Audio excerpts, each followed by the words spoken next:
Good evening, everybody. With Hashem's loving grace, we are from the land of Israel. Baruch Hashem, glad to see everyone. We're now in the midst of the 3 weeks, and we have a special lesson that covers both the 3 weeks and gives us perspective of a time frame where we're living and the current events that are happening all around us. And today's lesson is entitled "Take It to Heart." Why take it to heart? It's based on a pasuk. It's based on a passage in Ecclesiastes in Kohelet from chapter 7, verse 2. And King Solomon, who is the wisest of all men that ever walked the earth, he says it's better to frequent the house of fasting than it is to frequent the house of mourning than it is the house of feasting. And tov bet ha'evil mibet ha'mishte. Okay, in other words, it's better to visit a mourner and encourage a mourner than it is to go to the pub and have a beer. Right? That's obvious. Okay, but then he says something significant right after that. After he tells us that it's better to go to the house of a mourner than it is to go to the bar, he tells us, and the living should take it to heart. What does the King Solomon mean that the living should take it to heart? We understand this in a couple of different ways. He says, "V'achai yikach libo." He says, the living will take it to heart. It means that if a person doesn't take to heart what's going on around him, he's dead. In other words, if you're alive, then you take to heart what you see. Why do you take to heart what you see? You'll get the answer right in the beginning of Likutei Moran. Rabbi Nachman says that a person should see the divine wisdom in everything. What's the divine wisdom in everything? Divine wisdom in everything means that you look at everything that's happening in your life. It's a message from Hashem, a wonderful message from Hashem, because Hashem runs the world in precision, divine providence. In other words, really precision. Everything that's happening is something Hashem wants us to pay. It says there's no such thing as happenstance in Hashem's universe, and this is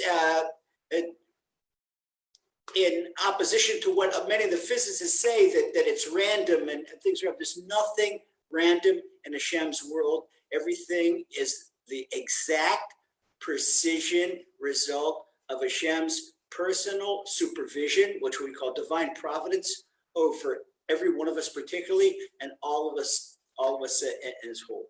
So we have to ask ourselves, right now we're in the 3 weeks, and we have to understand everything we're saying now, and all the Torah we're going to mention and that we're going to cite are Rabbi Shimon Bar Yochai in the Zohar gives us a lesson. He says, anyone that thinks that the Torah is a set of stories or it's a history book, Rabbi Shimon Bar Yochai, who loved every Jew so much that the Gemara says you could always depend on Rabbi Shimon Bar Yochai. Rabbi Shimon Bar Yochai says that their inside should turn inside out. In other words, a big curse. In other words, the Torah is something we live by. And I'll explain something else, very important. We have in the Tanakh, it's brought down 48 prophets. Okay, 48 prophets. But there were hundreds of prophets throughout Jewish history, hundreds of prophets. How come they don't come down? Well, the ones that our sages codified within the Chumash, one of our sages codified within the Tanakh. Tanakh is Torah, Nevi'im, Ketuvim, which are the 5 books of Moses, the prophets, and the writings. The writings include Ecclesiastes and Shir HaShirim and the Megillas. So the ones that are included there are the ones that have a universal message. That in everything Ecclesiastes tells us, and everything prophets tells us, and everything King David tells us in Psalms, you can see a person that reads Psalms with kavod, they come alive. It's all universal. So King Solomon is giving us a message that applies right now for COVID-19. And if we could see a person, it's not just happenstance. COVID-19 is not only a lesson for the Jewish people and lesson for the world, it's a lesson for each one of us individually. And there is not a single one, look at not a single one that doesn't know somebody that was in the hospital, that was very sick with COVID. I'm sure every one of us knows a family that lost a loved one because of COVID. I'm sure almost every one of us had to pick up the phone, if not personally, because it's difficult personally because of lockdown and quarantine and whatnot, to do a condolence call by telephone or by email. Every single one of us knows somebody who lost someone, or knows personally a friend or someone that lost a loved one during COVID. So why is Hashem doing this? Hashem is a loving Father in heaven. And the three words of Emunah, we give a three-stage mindset, which everything comes from Hashem. And who is Hashem that everything comes from? That's Hashem, my loving Father. So if everything comes from Hashem, and if Hashem is a loving Father, therefore, number three, that everything is for the best. So how can this be for the best? That people are sick, people are ill, people are dying, and even so, people that are healthy with all this sickness and a pandemic, see all this time, and you could see this, and everyone, I know it's really a bit busy lately because so many people have issues of latent anxiety, even people that are usually normally calm. You can't be on the battlefield calm. There's no such thing as being calm on the battlefield because people are getting hurt all around. And a person always has in the back of his mind, what's the next bomb? Who's the name on the next bullet or the next bomb or whatever? In other words, you don't relax. What we don't realize, what's going on in ourselves, beloved brothers and sisters, there has not been time for relaxation. And inside, sometimes we snap at each other. Sometimes we feel weird. We feel weird. All of a sudden we feel tired, or we lack energy. And the energy that we normally have, we don't have. We don't fly out of bed in the morning. All this is the product of latent anxiety. We don't believe. Okay, so number one, don't persecute yourself. You're 100% normal, okay? You've got big challenges in your life without even realizing it. But why is Hashem doing it? Why is Hashem doing this such utter, tremendous, big challenge right now? Well, the Gemara tells us that in the nations of the world, Hashem punished them right away, okay? In other words, there was the Vikings. There's no more Vikings. There was the USSR. There's no more USSR. After perestroika, everybody's no more. USSR is defunct. Okay, there was ancient Greece and Macedonia. The Greece of today is not ancient Greece. The Rome of today is not ancient Rome. There's no more ancient Rome, no more ancient Greece, no more ancient Babylon. Take civilization one by one. It's not the same thing. Why? Because that's it. But there's still the Jewish people. We are still the same Jewish people that came out of Egypt. We're still the same Jewish people that got the Torah on Sinai. So this is our tribulations. The Gemara in Tractate Torah says that Hashem treats us like a chicken chasing off her feathers, shaking off her feathers. Kapicha Tanagolet. Hashem says also it's written in the Gemara in Avodah Zarah as well. Like if you ever seen a chicken, and she cleans herself by, she shakes off her flowers and she takes off her feathers and all the dirt, the dust comes off. And that's what Hashem does to us, but he gives us a rectification little by little. Now our sages say, when Mashiach has to come, when it's time for Mashiach to come, Hashem doesn't have any more time. So he does it right away. I'll give you an example. In peacetime, if you're in the army, basic training depends on combat basic training is 3 months the first part, then 3 months the second part. And if a person makes it to officer school is 6 months. In the middle of a war, everything is shortened. Basic training, they take the guy, 4 weeks, he's out. He's out in the battlefield. And even officers training, they have a quick officers training that it's 3 months instead of 6 months. Do things much quicker. So Hashem has to expedite. Why? Because Isaiah the prophet tells us, chapter 60, Bitu Achishena, the 2 words. He says the Mashiach will come in its time. So our sages say he's going to come, or he's going to come in his time. What are the other? So he will come quickly if we're righteous and we keep the Torah. And it's going to come in his time anyway, because if we're not, as an entirety of Jewish people, we're not righteous enough, then Hashem has to clean us up. That's what's happening right now. And we're talking about all of us, where the Jews all over the world, And Hashem is preparing us for Mashiach. Why is he preparing Mashiach? The only way to get through COVID-19 and the only way to get through this latent anxiety is to hook into Hashem. Hashem, you're my beloved Father in heaven. Hashem, you're doing everything for the best. Okay, so let's go back to King Solomon's advice. What did he mean by going visiting the mourner and not going to the bar? Okay, it says that why when we see people sick and we see people dying and we realize that this can happen to us, we start thinking, wait a second, I better clean up my act. I better clean. Am I okay? Am I doing everything so that Hashem could reward me and not punish me? In other words, am I doing anything wrong? If a person, for example, has pain in his mouth, they said one of the things in COVID that takes your taste buds away. That's one of the first symptoms right away. So what's Hashem telling us? I mentioned in last week's shur how terrible slander is in evil speech, especially slander about Hashem and slander about the land of Israel. And so wait a second, maybe it's a message, my mouth, the Sefer Haredim, Rabbi Lazer Brody, he writes about the 613 mitzvahs corresponding to the 613 parts of the body. And we just mentioned about Hashem's amazing divine providence. So if a person losing his taste buds, or he's got pain in his mouth or somewhat, well, maybe something is wrong with the mouth. Maybe use the mouth improperly. So now the mouth is not functioning. Okay, so could very well be. So this is the thought process that a person should go. And this is what cures a person. It's not the medication, it's not anything. And we see in COVID, there's no medications. Everybody today somebody in Israel came, we've got a medication. And then for one day, their stock goes up on the Tel Aviv Stock Exchange. And then tomorrow they see, there was no research to do it, it goes back down. People are looking for something. People are trying to grab something, but not to leave comfort zone, not to leave their current lifestyle, and not to do tshuva. But the whole purpose is Hashem wants us to do tshuva. So people get bogged down. I'll give you an example. So this is what King Solomon says. Take it to heart.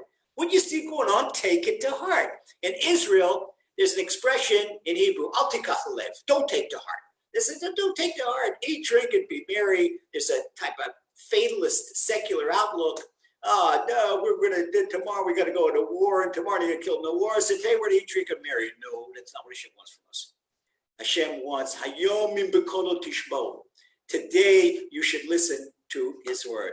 Hayom, in Tzavcha Hayom, we say in Kriya Shema, that Hashem commands us today not to take it to heart. It's the exact opposite. King Solomon says, yes, take it to heart. So let's ask ourselves, hold it. King Solomon is sending us to the house of the mourner so that we'll take to heart that someday we might die. Someday we might die. And there's nobody that happens to run away or to escape from that fate. Everybody, you look at it, every day is a day's closer. I don't mean to be a fatalist, chas v'sholom, because we serve Hashem b'simcha. But what does it mean that a day closer? And otherwise, if a person just thinks of it that way, it could be depressed. What's it take it to heart? In other words, when I know, what does Hashem want me to understand? He wants me to understand that my physical life is finite. What keeps the smile on my face, even in the midst of COVID, when I know that laser's not a body, okay, it's not a body. The body will be depressed all the time because as you go, for example, there's no comparison between my physical condition when I was 65 6 years ago and my physical condition when I'm today. But the weight I could lift 6 years ago and the speed I could run 6 years ago, what I could do now. You realize you have to go, now I'm not lifting weights anymore, doing Pilates, doing yoga, doing stretching, doing balance. Okay, what exercise proper for a 71-year-old? If I try to be a macho thinking I was still 25, I'd injure myself right and left. But if for a person who's a body and all his life is a body and he gets older, is it depressed? And you see people get depressed and depression leads to Alzheimer's and a lot the more, it's been research done that the dementia and Alzheimer's, that the more a person is bodily oriented. I'll take you to Yerushalayim, to an old age home, a Hasidic old age home, and you'll see two 93-year-old guys arguing in the Gemara. They're learning Gemara and they're yelling at each other. They're best friends, but they're learning Gemara together, arguing. What do they do in the old age home? They're learning Gemara. They're using their brain all the time. Their brain is very alive. Their brain is like a 25-year-old. And this is their lives. They live a full life. This is what Hashem wants. So let's ask ourselves. Hashem is sending us to the mourner's house so that we'll learn something about death. Wait a second. What about the doctors and the nurses and the undertakers that handle death all the time? You think they'd be the biggest tzaddikim. But you see, there's doctors that not necessarily, they don't believe in Hashem, and there's nurses that don't believe in Hashem, and there's people that are geriatric workers or work in old age homes that they don't believe in Hashem. They live all the time with death and sickness. And what's going on? It's because they listen to Ecclesiastes. You should take it to heart. They don't take it to heart. So we'll go something even further. What's all this got to do with the 3 weeks? I'm going to tell you a lesson in Gemara. I love to bring the Gemara alive, and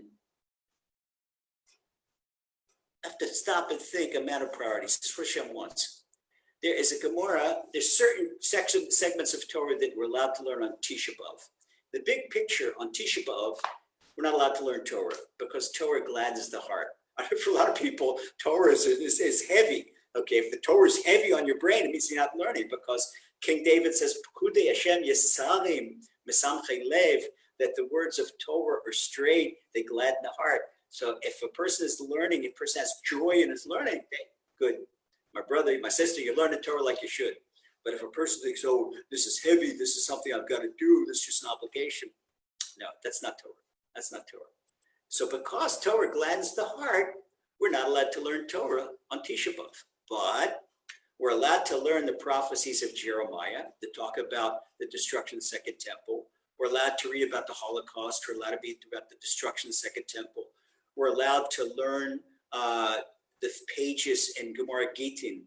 That's in between page 54 in the Gemara Gittin and page 58 that describe everything that happened in the destruction of the Second Temple. We're allowed to read Eicha, Lamentations. It was also Lamentations, the book of Lamentations. It was compiled by Jeremiah the prophet. Jeremiah witnessed the destruction of the first temple. Jeremiah was exiled to Babylon with the Jewish people. Jeremiah saw all this. He saw all the destruction. And Jeremiah didn't have an easy life, but I'm talking about Jeremiah, don't get sidetracked. The Gemara tells us, I'm going to tell you a story from this part of the Gemara in Tractate Gittin that the Gemara teaches us a lesson. First of all, the Gemara talks about, what's the Gemara wants to teach us a lesson about who am I, body or soul, and what are my priorities in life? What should I be doing in life? Where should I be investing my life? In other words, how do I get off the rap of the anxiety in COVID and get myself happy? If I get myself happy, what's a COVID? COVID-19, coronavirus, it's a threat to my body. It's not a threat to my neshama. COVID-19 can't rob it can rob a person of his breath. And if a person can't breathe, then he certainly can't sit down and learn Torah if he's grasping for breath. But on the long run, it's not a threat to the soul. It's a threat to the body. Okay. But if the more a person is spiritually oriented, the less he's scared by the COVID, the less he takes it less he's threatened. Okay. So the Gemara is telling us a story, and we're about to hear a story that gives us body, soul priorities.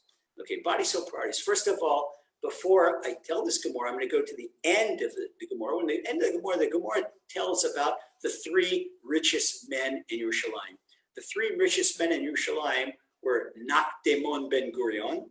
Nakdemon ben Gurion, he provided all of Yerushalayim with water. And Hashem did for him miracles. He was super wealthy. He took all his wealth to give water to everyone that had water. And we're talking about the siege of Jerusalem. The Romans had Jerusalem surrounded, nobody in, nobody out.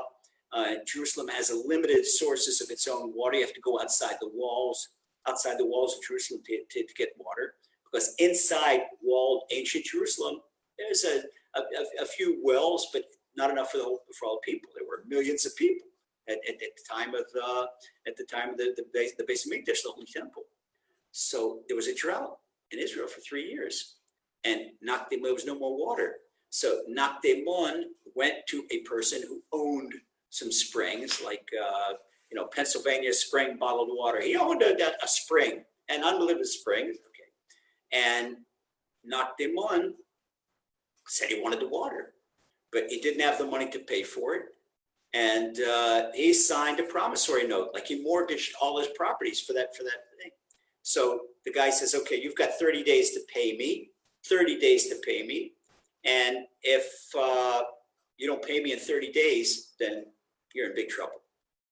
Okay, so the 30th day came and Nakdemon didn't pay. And the sun was up in the sky and the sun was going down and down and down. It was after Mincha already. It was late afternoon.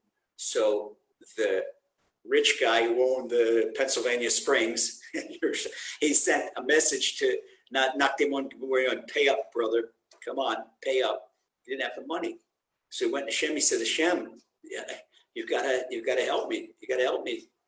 And what happened, to make a long story short, about 15 minutes before sundown, the clouds came all over Yerushalayim, 3 years no rain, and there was a torrential downpour that filled up all the reservoirs of Jerusalem, filled up everything, all the reservoirs, and filled up this guy's water, Nakdemon Ben Gurion. If he gave the guy the water back, he wouldn't have to pay the money. So he gave all the water back.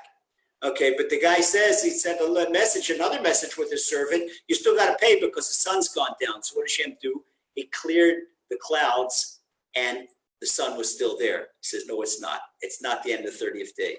So Hashem did for Nakdemon Ben Gurion the same miracle that he did for Joshua in Givon, Shemesh beGivon Dom, when Joshua made the sun stand still so he could defeat the Canaanites. He did that one thing. He did the same thing. That's Nakdemon Ben Gurion. And the second rich guy was Kalbo Ben Savoa. He was Rachel's father. Rachel was Rabbi Akiva's wife. And when Rachel married Rabbi Akiva was a farm worker. He worked on Kalbo's out in his fields. And he disowned Rachel, and he took her off his will and everything. But then when Rabbi Akiva became a big Talmud Chacham, he gave Rabbi Akiva half his thing. Okay, and the third one was Ben Tzitzit Keshet. Ben Tzitzit Keshet. So what happened? Kalba Ben Savoa, he provided flour for all Yerushalayim. Ben Tzitzit Keshet provided wood for all Yerushalayim. So they had wood and flour. They could bake bread. They had water, wood, flour. It was enough to keep Yerushalayim alive and fed for the next 25 years. But what happened? The zealots, the rabble-rousers, we have the same around today. The rabble-rousers, the ones that throw in rocks and mea sharim and this and that just make it bad for everybody. They had that back then. So they wanted, Rabbi Yochanan ben Zakkai and the wise men wanted to make peace with the Romans. They said, look, this is not our time. It's not the might of our right hand. It's better that we should learn Torah better. We should make peace. And they said, no, we don't recognize them. We don't recognize them, this and that. And so what they did is they burned all the flour. They burned the wood. They spilled the water. And they made the Jews starve, the zealots. They call the Sikarikim. They made the Jews starve so that they would have to either die or fight the Romans. Okay, so they have the same thing today. Then you have the Agudat Yisrael. They said, okay, listen, we're not strong. We have to get along with the government today, even though it's not our government. We're waiting for King David. We're waiting for King David's government. Okay, but until Hashem sends us Mashiach, King David, we have to do what we do. We always knew how to go and, okay, we accept everything with peace. But no, there's a zealot. So we have the same thing today. Same exact thing today. Okay. So now the Gemara tells us about the richest woman in Yerushalayim. Okay. And her name was Martha Bas Betus. So big question. Hold it. Gemara, when you just said the three richest men in Yerushalayim, you didn't mention Martha. Martha had money than all of them. She had more money than all of them. So how come you didn't mention her? Oh, it's a big question. Big question. We're going to answer this question. So what does the Gemara tell us about Martha? There's a big difference. We see with Nakdemon Ben Gurion And we see with Kalba ben Savor, Rachel's father, Rabbi Akiva's father-in-law, and we see with Ben Tzitzit the Keshet, that they used their fabulous wealth for the good of the people.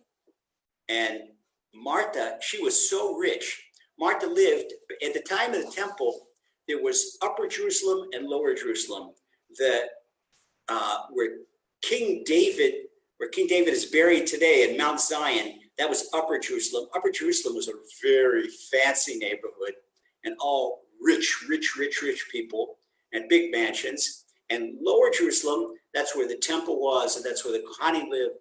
But the rest of the fancy residential district was Upper Jerusalem. And people would say, that's a Jerusalem of gold. It like glittered. It was like glittered. Martha Bat Betus was so rich. She was from a super rich family of Kohanim. They had tons of money. They had tons of political clout. They were a very powerful family. At the time, Yanai the Melech, Yanai was king of Israel. Yanai was a mafia king. Yanai did not like criticism, and the wise men, they criticized him, so he killed them one by one. The only one of the wise men that was still alive in Yerushalayim was Shimon ben Shattach. Shimon ben Shattach was Yanai's brother-in-law. Yanai was married to Helene, Queen Helene, and Shimon ben Shattach hid, not because Yanai let him live. He would have killed his own brother-in-law too, because he didn't want criticism. He didn't want criticism, and all the Torah scholars were criticizing him because he was doing things against Torah. In those days, we learned, and that this was time of the Second Temple. In the time of the Second Temple, there were over 150 Kohanim Gedolim, over 150 high priests. Why? Because they were political appointments, and this was there were times when Yerushalayim was not so upright. And when Hashem had to destroy the Holy Temple, it wasn't for nothing. Hashem's got unbelievable patience, but what was going on at that time was terrible. But if a high priest wasn't worthy, he would go in the Holy of Holies on Yom Kippur, and he wouldn't come out. He wouldn't come out alive. They'd have to drag him out, because if a person, a high priest, is not worthy, he can't come into Kodesh HaKodashim and light the Torah and come out alive. No way.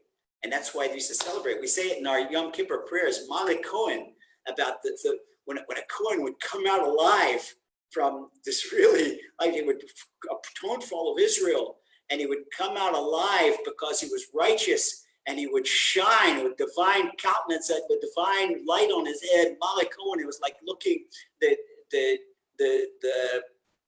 tefillah says, the Yom Kippur tefillah says, he was shining like the sun shining on a rose. This is what the Cohen's face looked like, the sun shining on a rose. Beautiful prayer.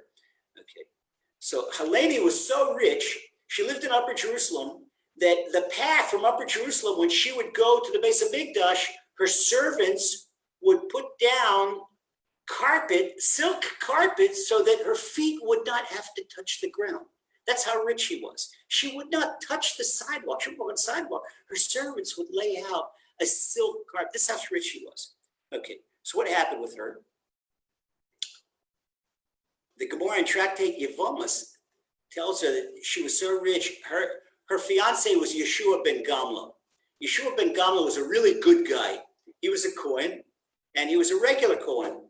But after she got engaged to him, she was a widow. She was a young widow, a nice-looking widow, very rich. And Yeshua ben Gamla was the guy she wanted, and she didn't give him a chance to say no. She actually grabbed him. And then she took a whole truck full of gold pieces, and she went to Yanai, and she says, "Here, Yanai, your next high priest is my fiance, Yeshua ben Gamla." Oh, okay. So Yanai said, "Okay, fine." With such a bribe, this is the way the high priest was. And Martha, you didn't say no to her. She told the king what to do. She had political clout, like the rest of her family, the Betus family. And Martha Bat Betus is a password in the Gemara when you want to talk about a super rich jet set woman. You know, you don't have to say Ivanka Trump or whatever. You say Martha Bat Betus. The Gemara says this a couple places. That's the Gemara in Yevomas. Go back to the Gemara in Gittin. The Gemara in Gittin tells us a story about Martha Bat Betus. She Yerushalayim is under siege. People are dying of starvation. She is so out of it, which they take to heart. She is so out of it. She is so into her mansion and into her things and with her 1,254 pairs of shoes and whatever she got. And she says to her butler, he says, go to the marketplace and get me some solet. Solet is fine, pure, I think you call it in America, farina. Fine, purest flour.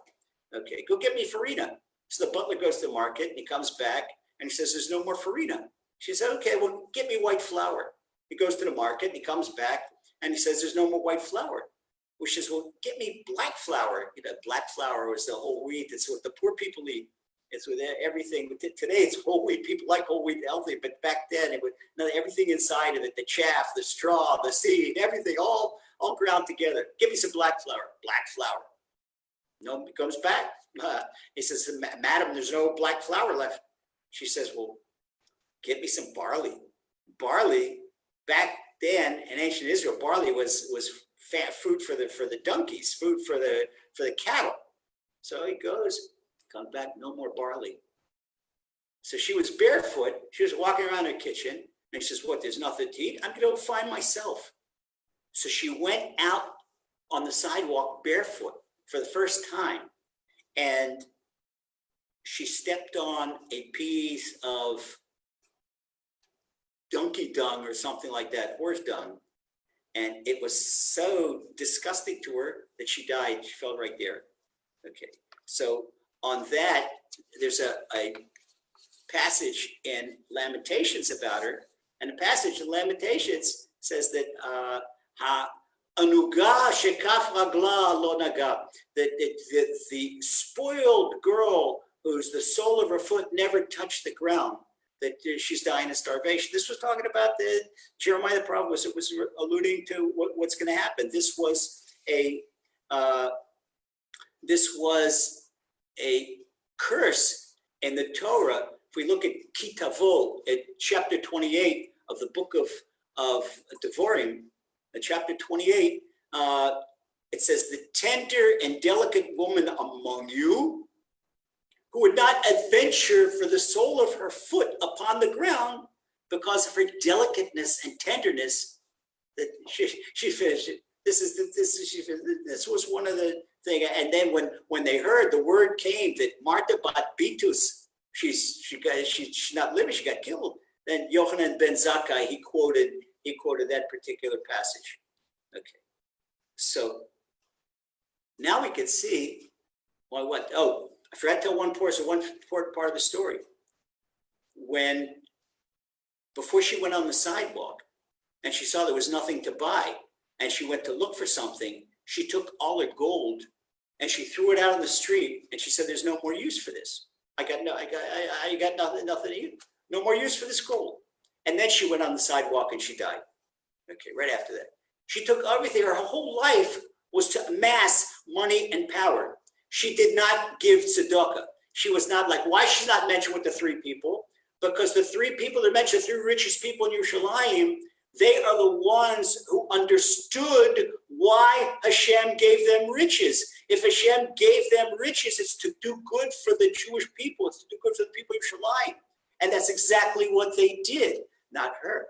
She used her money for her own power and for her own wealth. Once again, the Gemara says it praises her husband. Her husband, Yeshua ben Gamla, this is crazy because usually husband and wife go together, but Yeshua ben Gamla, the Chachomim, our wise men, that had good things to say about him. He was an upright guy. But he just shows you that he couldn't do much against her. And why was it mentioned? Because there was a question among the Chachomim. Wait a second, how can he become high priest? She's a widow, and a high priest is not allowed to marry a widow. So then the halacha comes out that if a Kohen gets engaged to a widow, a Kohen is not allowed to get engaged to a divorcee, but he's allowed to get engaged to a widow. A high priest is not allowed to marry a widow. But if the Kohen was engaged already to the widow, engaged means that it's already a word, not like engagement today. Engagement back then was just like Kiddushin. We do engagement and Kiddushin, both under the chuppah. Okay, but then engagement was a whole thing. It was very formal, even before the wedding. They were formally engaged, and it was halakhically binding. And even an engaged girl like that, today an engaged girl is not considered another person's wife. But if she's engaged formally, like the way halacha says to get engaged, then she's considered a shadish, another person's wife. The person that anybody touches her, that's a death penalty. But we, like I said, we do this right under the chuppah. We do chuppah and kiddushin. We do erusin. This is called erusin. So since she was engaged to him, or he was engaged to her, and he became Kohen, he became High Kohen Gadol. Once he was already engaged to her, then they said that's okay, and that's the way halacha came. But it was a big argument back then. Okay, what's the Gemara tell us about Martha? Martha, look what happened to your life. You lost it. Look what happened to what you did with your life, with all your gold. You lost it. It doesn't help you. Look what happens. Can you imagine the honor guard and the band and everything and the millions of angels singing the praise of Ben Tzitzit, Keshet, and Nakdimon Ben Gurion, and Kalpa Ben Suvor? Look what they did with the riches. Nothing but good. Altruism, philanthropists. Fantastic. And look at Martha. And look what happened. This is what King Solomon is saying. And take it to heart. My brother, my sister, take it to heart. What's going to happen with all the money we're worried about? What's going to happen with everything? Well, now look what Hashem is doing. Hashem is taking money away from all of us. Hashem is taking parnasa away from so many people. Hashem is taking health, so many people. Hashem is taking all the physical blessings and amenities. I say they are blessings, the big blessings, sure. Parnasa, the big blessing, parnasa and health. Your income and your health are two of the biggest blessings you could be. But a person can take atomic power and light up the city of New York, and take atomic power and blow up the city of New York. People do good things, they're blessings. So we look what the three rich men did with their blessing and what Martha did with her blessing.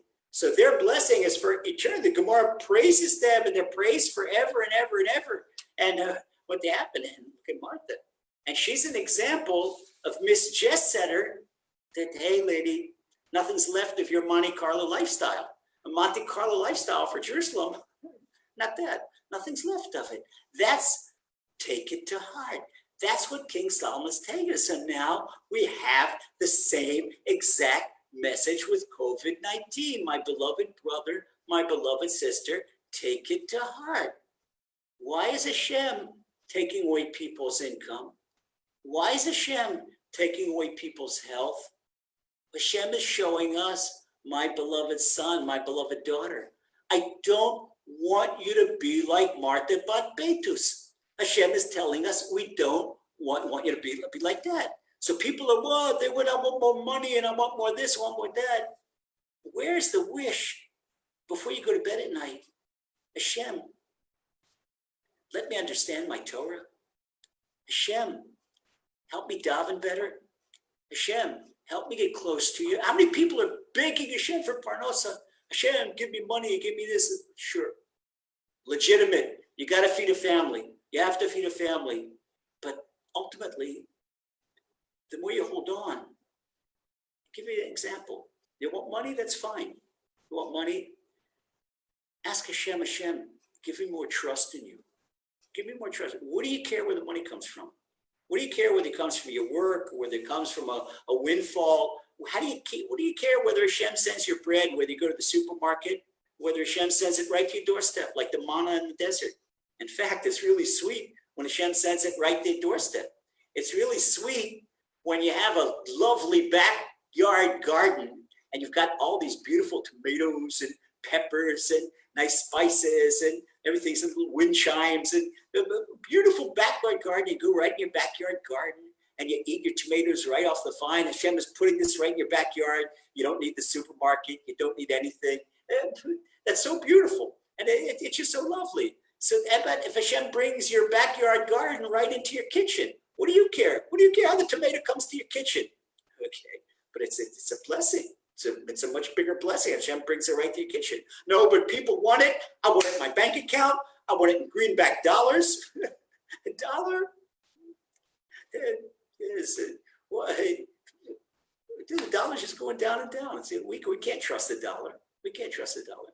And look what Hashem is doing. Hashem wants us to take it to heart, to take the message to heart. What is the outcome of all the material aspect of my life? Hashem doesn't expect us to be nuns and monks in a monastery. That's not Judaism. That's not Judaism. Hashem wants us to enjoy life. Hashem wants us to have a nice Shabbos table. Hashem wants us to have the best cut of meat and the beautiful challahs and nice food, nice bottle of wine, $100 bottle of Eretz Yisrael wine. Yeah, Hashem wants it. Hashem wants a person's Shabbos table like that. Person says, Hashem, help me have bitachon. Help me trust you. That's much different than asking Hashem, give me parnasa. Hashem will give you parnasa. Hashem will give you parnasa. But what do we say in Birkat HaMazon? Ki ein machsol lire'av. That those who fear him, they're not lacking anything. They're not lacking anything. So this is what we ask. We ask for emunah. Hashem, give me emunah. Hashem, give me bitachon. If this is what we really and sincerely ask for, you're going to get parnasa. You're going to get parnasa. And I see it time and again, time and again, time and again. Because a lot of people that speak to many more people than I do normally. And you see it. It's to look at things through physical eyes. Like I can't stay safe. I gotta. I take things to heart. I can't. I'm not like there are doctors and there are lawyers that could divorce themselves from their clients. I can't do that. Take my clients to heart. I feel my clients. People that turn to me, I feel them. And here it breaks my heart. A guy can't pay his electric bill. It breaks my heart to them. Okay, so what can we do? What's Hashem doing? Hashem is a loving father. So if you can't pay your bill, why is Hashem doing that? Because maybe we've got an inclination of being like Martha Bat Bitus. Maybe Hashem wants us to be a little more like Nachdemon. Maybe if we would do with our money and properly give enough meiser and give enough, some people even give enough homish. If you're going to be a millionaire, you don't give meiser, you don't give 10%, you give 20%. But that requires bitachon. Okay, I know people that give 20% of their gross income. It's mind-boggling. But these kind of people, they're wealthy. The bitachon, live on bitachon. And there's some people that can't part with 2% of their money. Okay. But maybe if a person, Hashem says, but you see, Hashem's got no problem. He knows a guy with all his heart wants to build a mikveh for $1 million. Okay. Hashem says, fine, I know this guy's going to do it. So Hashem gives him $10 million. He says, put 9 in your pocket. 1 is mine. You want to build a mikveh in Miami? Fine, go ahead. But here's $1 million. Go build a mikveh. Okay, Baruch Hashem. So if you're a loyal trustee of Hashem, Hashem will give it to you. That's take it to heart. Take it to heart. What's happening around me? What's happening? Now, why take it to heart? What's take it to heart mean? King Solomon wants us to observe. Now, let's look this coming week, Baruch Hashem. That's why this is our monthly 9 p.m. Eastern Daylight Time shiur, because it's always the month before Shabbos Mevarchim, the Wednesday before Shabbos Mevarchim. This coming Shabbat, we're blessing the month of Menachem Av. Okay, but the week after that is the Shabbat before Tisha B'Av, and it's called Shabbat Chazon. It's called the Sabbath of the Vision. Why it's the Sabbath of the Vision? Because the first 2 words of the prophet Isaiah, the book of Isaiah, are Chazon Yeshayahu. And this is the Haftorah we read on Shabbat Chazon. Okay, Chazon Yeshayahu. And Yeshayahu talks to the people, he chastises the people why the temple is about to be destroyed. And what's going to happen? This is a prophecy before the temple is destroyed. And Isaiah is warning the people, hey guys, you better clean up your act. Okay. And there's a warning, there was a lot of problems there. The Romans or the people, right before, like say, Martha, she was living her high lifestyle right up until the end, right up till the siege of Jerusalem. Okay. What does Yeshayahu say? Okay. The Gemara in Sanhedrin says that there are 3 transgressions in Torah that a person should die and not transgress. We know to save a life, if somebody is sick and to drive him to shul, to drive him to the hospital or the emergency room on Shabbat, you put on your Shabbos clothes, you take your car keys, and you say, "This is for you, Hashem," and you turn on the ignition, and you save that life. Save that life. If it's an ambulance or somebody else to do it, okay. If there's nobody around, you got to do it. And if you do, a person who does not do this with agility, really quick, then it's the Gemara condemns such a person. You have to do the mitzvah. Hashem gives a mitzvah to save a life. We go and we save a life. We never do. We get allowed to break all the Torah to save a life except for 3 transgressions. They are idolatry, illicit sex, and bloodshed. We're not allowed to spill blood to save a life. We're not allowed to do idolatry. In other words, if somebody says, "Okay, I've got a cure to the COVID," that you kiss this little statue. No. Okay, better to, the Gemara says, die and don't kiss the statue. And we're not allowed to, we're not allowed, these are 3, illicit sex and idolatry and bloodshed. No. Okay. So you would think, wait a second, maybe the Jewish people committed all 3 and that's why the temple was destroyed. Isaiah says none of that. What does he say? In his chastisement of people, right at the beginning, Chazon Yishel, and then read this right before Tisha B'Av, he says like this. Let me read from the Novi and I'll translate it. Chazon Yishel ben Amos, the vision of Isaiah, the son of Amos, Asher Chazal Yehuda v'Yerushalayim, that he saw his vision, his prophecy about Judea and Jerusalem, Bimei Uziyahu, Yotam, Achaz, Yechezkiyahu, Malchi Yehuda. In the time of Uziyahu and Yotam, Achaz, and Chizkiyahu, the kings of Judea.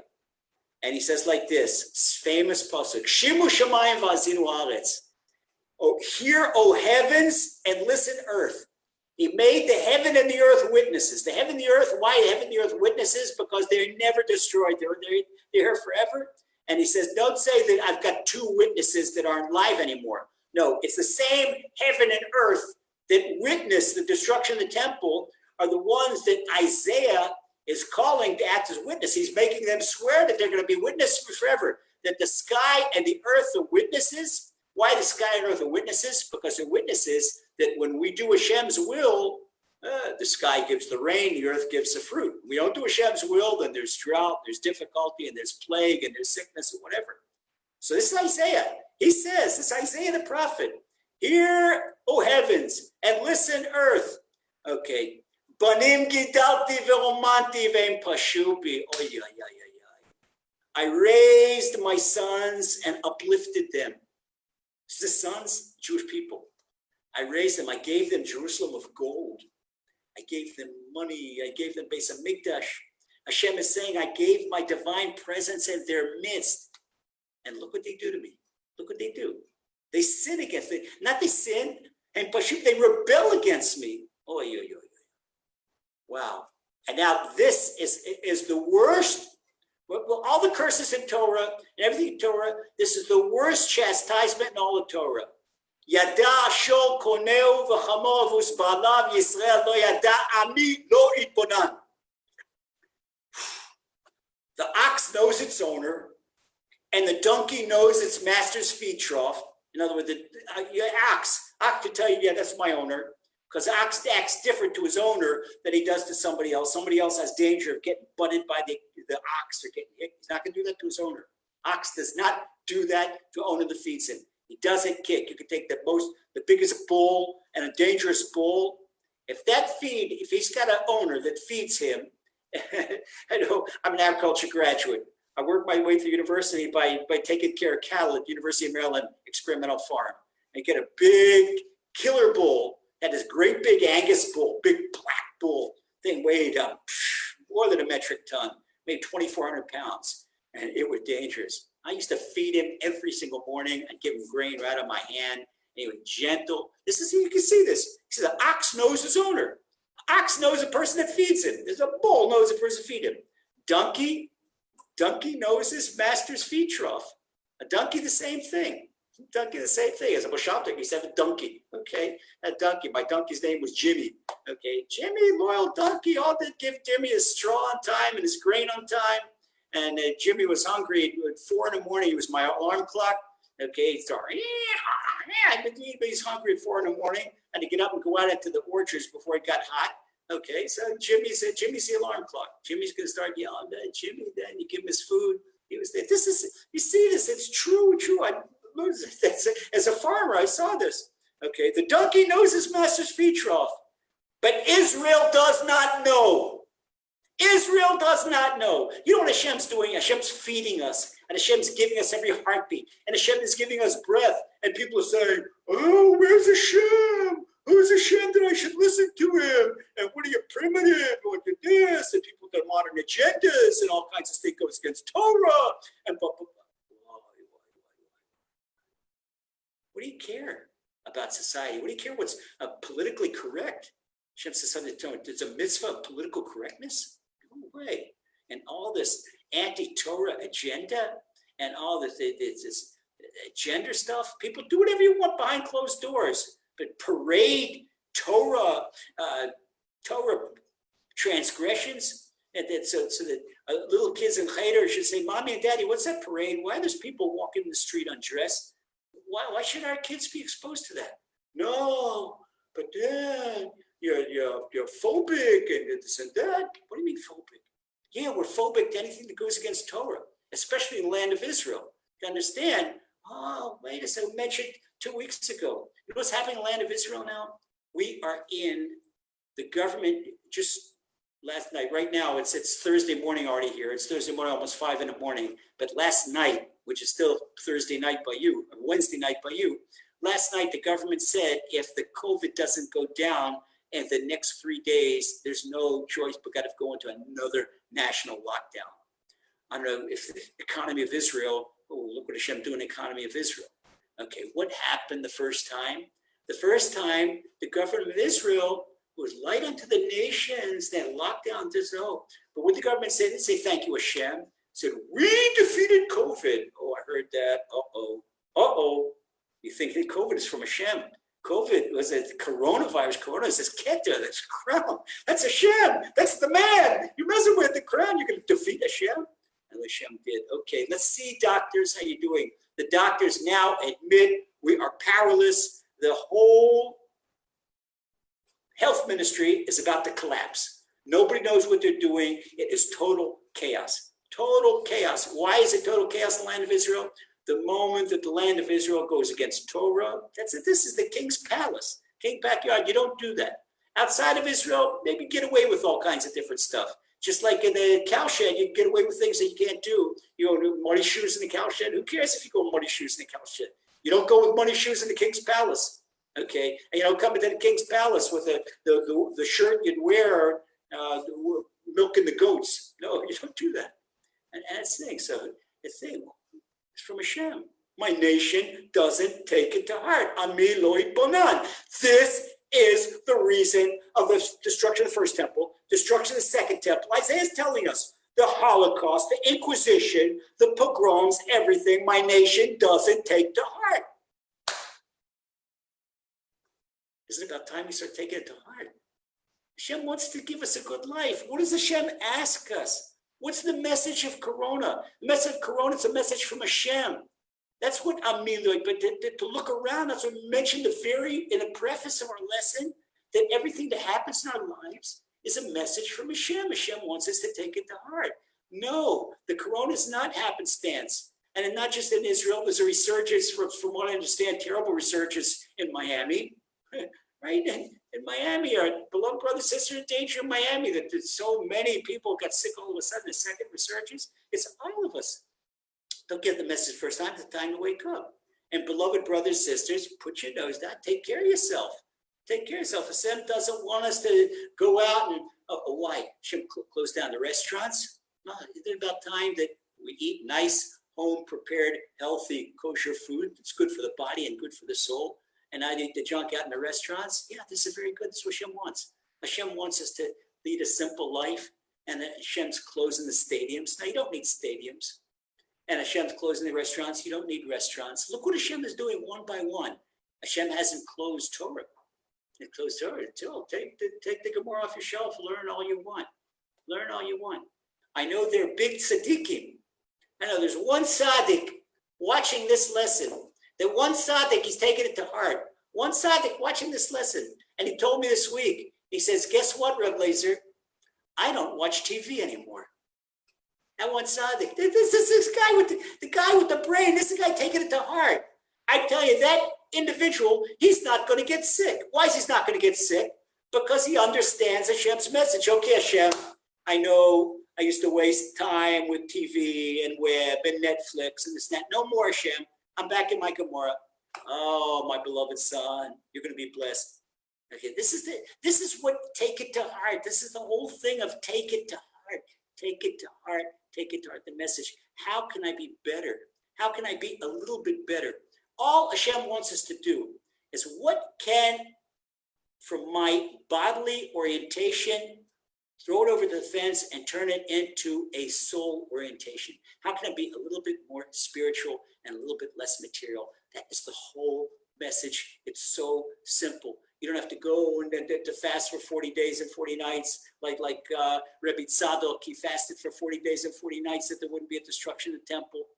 But I think it wasn't enough. It wasn't enough. He was such a perfect tzaddik. Hashem doesn't expect that of us. Hashem doesn't expect you to quit your job and learn Torah all day long. No. But Hashem wants, if you got an hour free in the day, have it open up a Chumash Rashi, learn 2 Mishnayos, learn 2 halachas from the Kitzur Shulchan Aruch, Code of Jewish Law. But a little bit better, that's all. Not an hour Torah. How about starting with 10, 15 minutes of Torah every day? Okay. And this is what Hashem wants. Hashem wants, and for a woman, what do you care about the women call you a prude and this and that? And modern, you say this one goes. What do you care if she goes in the street undressed? It's not what Allah says. Hashem wants you to be modest. Hashem wants you, my beloved daughter, you're beautiful neshama. Your beauty comes from your neshama shining. Okay, when people are doing all kinds of plastic surgery and this and that, fixing their nose and fixing their this and fixing their body and redoing everything and spending all kinds of money. What's going to happen to the money that you spend to the plastic surgery? You're doing that's the man should go, woo, woo. This is what you're doing this? Your whole thing? You know what's going to happen to that? Look what happened to Martha's money. Look what the Gemara is telling us. What we read on Tisha B'Av, the Gemara is telling us she threw her money out in the street. It was not worth anything. She couldn't buy anything. She couldn't even buy fertilizer. She could buy nothing. And what's going to happen with that plastic surgery body? In the end, it's going to be fertilizer. Okay? So, and you can live a good life with a crooked nose. I look at New York and my nose looks at Chicago. That doesn't ruin my life, okay? So it broken. It got broken. All right. So maybe a woman, but you can still live a good life. Okay, so I'm not going to get a Hollywood movie contract because Hashem doesn't want me to be a Hollywood movie. Lazer, it's not your job to star in Hollywood movies. Okay? Well, Hashem. I'm glad you're laughing, Gennady. I hope you laugh your whole life. Okay. Oh, Hashem. But this is the thing. Take it to heart. Take it to heart. A little bit more spiritual. A little bit more. Put the smile on your face and the neshama. This is all Hashem. That's all Hashem wants from us. And try a little bit better. Hashem, help me be a little bit better. And not even if you don't even succeed to be a little bit better, all you do, Hashem, sincerely say, Hashem, help me be a little bit better. Hashem, help me learn a little more Torah. Hashem, help me with my Torah learning. Hashem, give me emunah. Hashem, let me cling to you. Hashem, let me believe in you for real. I should believe that my income comes from you. Oh, my beloved son, my beloved daughter, you want to believe that? Okay, you're going to believe it. You're unemployed? Okay, no problem. Your boss at your place of work doesn't give you money, and all of a sudden, boom, here comes some rich uncle that owned the coffee plantation in Brazil died, and you never knew you had him, and then all of a sudden you're on the will, and you can't. Okay, the guy knocks down here. Are you Mr. and Mrs. Levy, Mr. and Mrs. Cohen, Mr. Here you go, $15 million. Where did this come from? Oh, your rich uncle from Brazil. I didn't have a rich uncle from Brazil. Yeah, that's the rich uncle from Brazil. The rich uncle from Upper Brazil. Okay, that's the rich tate. Okay, Leah Kesef Eliazavnu Hashem. Okay, the gold is mine, the silver is mine, says Hashem. And that's all Hashem expects us. We put a smile on our face. And then, even though the Gemara in Tractate Tiny says, Mashen Nichnas Av Mematim B'Simcha, when the month of Av comes in, we tone down our simcha. That doesn't mean that we're sad. The Gemara says, no, we're not sad. We tone down our simcha. What's tone down our simcha? Okay, we don't listen to music. We don't dance at weddings. We don't have weddings. We don't have engagement parties. That's toning down the simcha. Okay, that's toning it down. Hashem. But don't ever be sad. No reason for it. We know we've got a Shem, we've got a Muna, we've got a Torah. No reason to be sad. And when you put on a mindset like the three richest people of Yerushalayim, that you become one of them rich. But this is why the Gemara juxtaposes the three rich men with Martha Bat Betus, and he said, here's the thing. This is the spiritual orientation, and this is the monetary, physical orientation. And this is what happens to these guys. This is what happens to her. Okay, this is the lesson for Tisha B'Av. This is a lesson for the 3 weeks, and this is a lesson that we should all take to heart. Okay, Michael, I'm turning to you over. If anybody has any questions, let him post it there, and they'll unmute you. And I'm willing to take some questions right now. Baruch Hashem. Anything.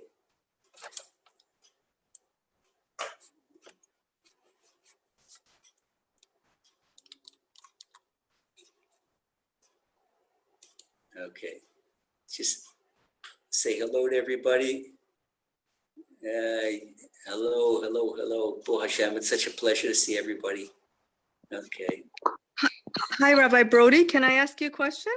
With greatest pleasure. How are you? Hope Baruch Hashem. everyone's well. Regarding the 3 weeks and Corona, Okay. and I was thinking about Kamsa and Bar Kamsa. So my question is, so we're supposed to improve our relationship with other people, and I understand if someone is feeling hurt, maybe the healthy way would be to not retaliate, but just keep the distance, be cordial, be parv. But then I think about like Kamsa and Bar Kamsa, how he stopped the relationship. He didn't want to have anything to do with the other person, the other person. And I guess it was Bar Kamsa who came to the home of the host, he didn't want to have anything to do with him. Yeah. My question is there really something wrong with him not wanting to have anything to do with this person anymore? Maybe he was deeply hurt. I understand that people have to be welcoming and people have to be cordial. And I also, like right now you were mentioning about people toning things down. Maybe the right thing to do was for him to tone down his feelings and no doubt about it. No doubt about it. You're right. No doubt about it. But you see, it takes two to tango. That they were both at fault. The host was at fault because he allowed Kamsa to be embarrassed in public. And Kamsa said to him, he said, listen, Bar Kamsa, I'm willing to pay for my meal. He says, no, I'm willing to pay for half the wedding or bar mitzvah. He said, no, I'm willing to pay for the whole festive meal. He said, no, get out of here. He threw him out. And this was what really should have been done. And this is a big, big test, because when a person's under fire, you don't think of that. Okay. We would have saved the Holy Temple if we would have said, okay, listen, sit down, enjoy your meal, and we'll talk afterward. Okay, we'll talk afterward.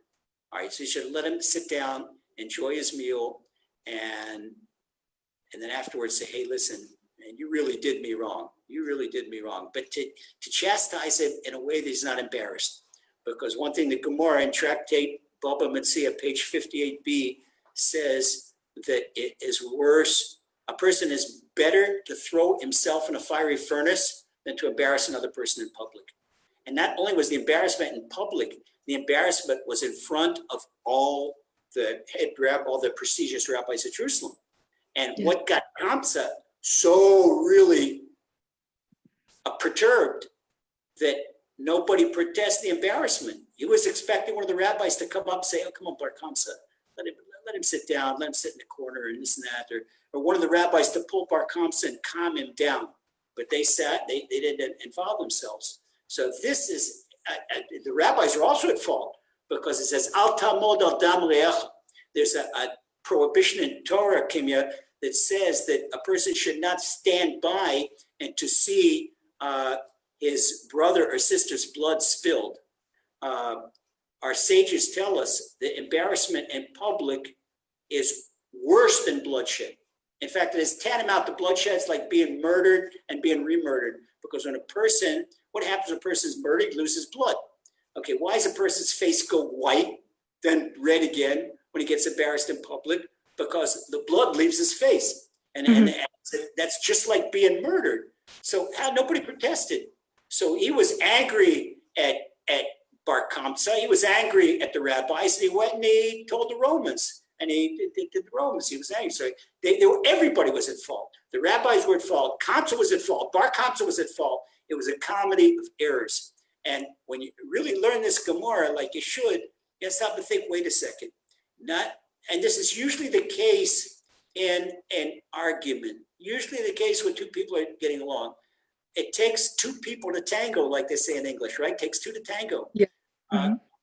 You can walk away from an argument. You can walk away and say, okay, hey, listen. Okay, my brother, my sister, you're right. Got to do this in marriage all the time. We're going to have to be married. You got to do this right. Put your head down. You're going to let your wife walk all over you. You're going to let your husband walk. You got to be assertive. No, you got to keep the peace. There's no halacha that says to be assertive. The only time we're assertive is when somebody says, deny Hashem. No, we're very assertive. Take my life. I'm not going to deny Hashem. I'm sorry. I understand that, but do you continue to be inclusive of that person who you might feel triggers hurt feelings? And I know that we're responsible for our own feelings. Right. Here's the thing. Okay, here's the thing. The Chofetz Chaim says, for example, about triggers. That's a very good question, Kimya. About triggers. Okay, according to halacha, I'll answer it a little bit roundabout, but I'll get to the answer to your question. Okay, thank you. If a person accidentally or intentionally says slander about another person and he does tshuva, Hashem says, hey, wait a second, ask him for forgiveness and then ask me for forgiveness. But now he said, wait, hold it. Maybe the person doesn't know that the other guy said slander about him. So by telling him, this brings on all types of negative feelings. Okay. In this case, don't tell him to do tshuva, but because it stir up negative feelings. If he doesn't know, then he should know. Bo Hashem. Okay. But if he did know, then the person has to put his nose down. Now, if somebody triggers bad, for example, I'll give you an example right out, a very insulting, painful mother-in-law that does painful things to the daughter-in-law. Okay, the daughter-in-law asked me a question, Rabbi, do I have to visit my mother-in-law? And she criticizes what I do with the kids because I'm nervous. I lose my joy of life. Okay, what is thing? Okay, but according to halacha, a person is required by rabbinical law, not by Torah law. By Torah law, we have to honor our parents. Rabbinical law, which is tantamount to Torah law, most of our Shabbos laws and family purity laws are rabbinical law. Okay, it's tantamount to Torah. It's to keep us away from transgressing Torah. Okay, according to Torah, a person is allowed to carry money in their pocket on Shabbat, but it's muksa. Muksa is rabbinical law. But we don't carry money in our pocket because if a person has money in his pocket and he forgets it's Shabbat, he's going to go in and buy something from a store on Shabbat, which is a Torah prohibition. Okay, so not allowed to take money in your Shabbat. But even who would take money in their Shabbat? But this rabbinical law, I'm showing you how strong rabbinical law is. We live by this because it's like a fence to keep us falling off the cliff. Imagine that the Torah, transgressing Torah, is falling off a cliff. So the person says, well, I'm sure-footed like a goat. I can walk right along the cliff. I said, no. I don't want you to. Beloved brother, beloved sister, I'm going to build a fence 5 feet away from the cliff and then put a sidewalk to keep you away from that cliff. That's rabbinical law. It's the fence to keep you away from falling off the cliff. We don't want you falling off the cliff because a person transgrades Torah and it is putting his soul in danger. Okay, we don't want that to happen. All right, so the girl told me, mother-in-law is very, very, very, very abusive. And I'm saying, I'm toning it down. It's very abusive. Okay. The husband powerless, the husband fault, he doesn't come and defend the husband should be assertive, say to his mother, that's my wife, Mom. You don't talk to my wife like that. And if you do talk to my wife like that, Mom, I pray for your good health, pray for your, but I can't come visit you because I'm married to her, not to you. Okay, I'm married to her. All right, and that's it. This husband has to be loyal to his wife, has to back her up. Okay, but you can't do it. I told her. She says, what is my obligation as far as honoring my mother-in-law? And I told her, just pray for her. Your obligation is not to go to the gallows for her. Okay, this is not Kiddush Hashem. She's not, threatening you that you should deny your Judaism. No, if they threaten you, then you go to the gallows. Okay, we don't deny our Judaism. Stay away from her. Stay away from her. The same thing. Kimya, if you're in a relationship with an abusive person, if you would speak to that person, and if there's a chance, even with a third party, to go between and to make shalom, to make peace, fine, you got to do it. If not, and the person is going to continue with the abuse, the Gemara says that's like immersing in a mikveh with a dead mouse in your hand. You don't do that. You don't do that. The person is going to continue to be abusive. You're not required to subject yourself to abuse, okay? And so that's it. So if an abusive relationship or something where a person, there's no chance to make peace with them, okay, then let it go. Let it go. Answer your question, Kimya? Thank you very much. Thank you. Okay, good. Who just, Javier, mucho gusto. Greetings from Montevideo. Okay, Michael Marcus asked me a question. Michael Marcus says, how can we get our leaders in the U.S., the president, to understand COVID-19 is the hand of Hashem? What should we daven for a leader who is a non-Jew? Do we ask Hashem to give him incentive wisdom to do more prayer, study Noahide laws? Michael, that's exactly what you do. Because our Torah tells us that Lev Salim v'Malachim b'Yad Hashem, that the hearts of kings are in the hand of Hashem. So if Hashem wants to, Hashem can open up President Trump's heart. President Trump, when he did all kinds of things for the good of Israel, the good of Jewish people, not because he wanted to, it's because Hashem wanted him to do. And it's just like one thing, look at Achashverosh. The Gemara in Tractate Megillah says that Achashverosh, 1 minute, he kills his wife because of his advisor. The next minute, he kills his advisor because of his wife. Haman told Achashverosh to kill Vashti, he killed Vashti. And then later, Esther told Achashverosh to kill Haman, he killed Haman. Okay, Achashverosh was no big tzaddik, but Hashem controlled his heart. So since the Jews did big time tshuva, they fasted for 3 days, then this led to the miracle of Esther and Mordechai in a Megillah, and that's the book of Esther. Okay, but the hero of the story, yes, Esther's the heroine, yes, Mordechai's the hero, but the Jewish people did tshuva big time. The Jewish people fasted for 3 days and 3 nights, they knew. And even though it was a sharp sword on their neck, but they did tshuva, they did tshuva. And if the Jewish people, this is my prayer that Hashem should open up our eyes and that we should all have emunah, we should want to get close to Hashem, okay? Any other thing? We'll take one more question. Okay. If there's no more questions, let's say a quick blessing for everybody. Let's see, we say, Elishev and Gennady, for Hashem, you should be healthy. Good to see Michael Marcus, good to see you. Aliza, stay healthy. God bless you. Javier, mucho gusto. Danu, salud, o dinero, tiempo de gastarlos. Okay. Okay, good. Morris Malka, good to see you. ZVS. Okay, ZVS, how you doing? Of course, our staff at the Lighthouse, boy, Michael and Vivian, every blessing. And Mona Chupa, so good to see you. Every blessing for you.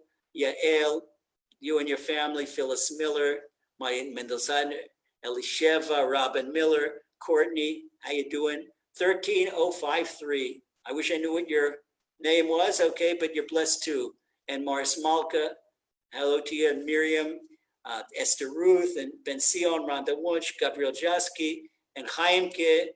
Good to see everybody. Who else to see? Okay, Leah Angela, And let's see, we got everybody else. I think we got everybody. If I didn't miss your name, you got a special. If I missed you, a special blessing.